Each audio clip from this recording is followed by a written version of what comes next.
The Buffalo Bills will be legitimate contenders not only in the AFC East, but in the AFC as a whole.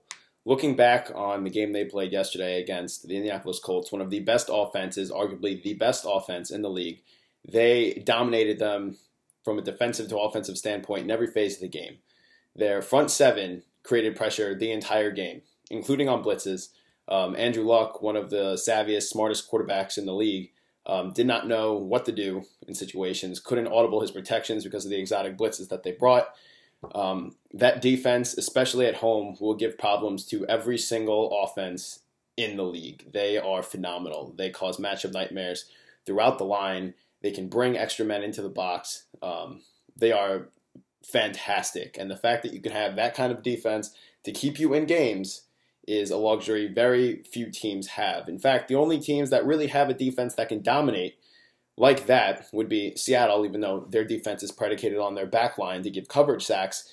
And another team you're going to see this year that's really going to rise in terms of their ability to run when the running backs get healthy and play to the strength of their defense will be the St. Louis Rams. These are teams with phenomenal defenses that are going to kind of take away from the traditional mold over the last few years that offensive firepower is what's going to allow you to win most games. That's going to be a formula that can win some games in the regular season, but I feel like the real true contenders this season, Denver if they're there, Baltimore even though they just lost Suggs, are going to be these defenses, these pass rush, get after the quarterback, cause turnovers, limit teams' offensive ability to get downfield types of teams.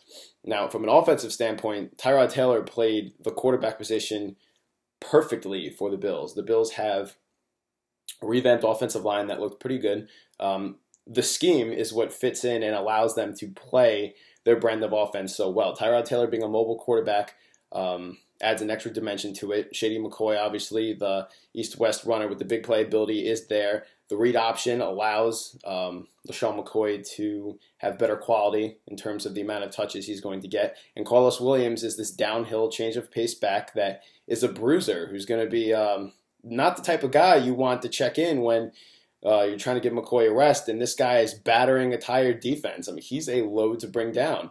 And then on top of that, Tyrod Taylor took his ability, went downfield to Percy Harvin when the defense gave him an opportunity to do so, and threw a strike. It was probably one of the top 5 best throws of the week. It was phenomenal. And if you take all of these things, you put them together, this is a recipe to win playoff games. Barring injury, this team has the ability to win. I mean, Sammy Watkins didn't even get a target until the fourth quarter. They allowed Vontae Davis to shadow him. They didn't even look at him. They said, we'll give you your matchup there. We won't even look to our number one guy, and we'll beat you everywhere else. We'll beat you on the offense. We'll beat you running the ball. We'll beat you with our quarterback mobility. We'll beat you with our number 2 wide receiver. And Percy Harvin's a dynamic playmaker that can make opportunities out of anything. Screen passes, end arounds. The offense complements itself as a whole, and I think they finally have a quarterback who's not just a game manager, but adds an extra dimension that Matt Castle would not be able to give you. So I think the Buffalo Bills are going to be a true contender this year, mostly because of the defense, but also because of the balance and the great scheme they have developed on offense. So this is About All Things Sports. I want to know what you guys think. Please leave your comments down below, and I'll see you guys later.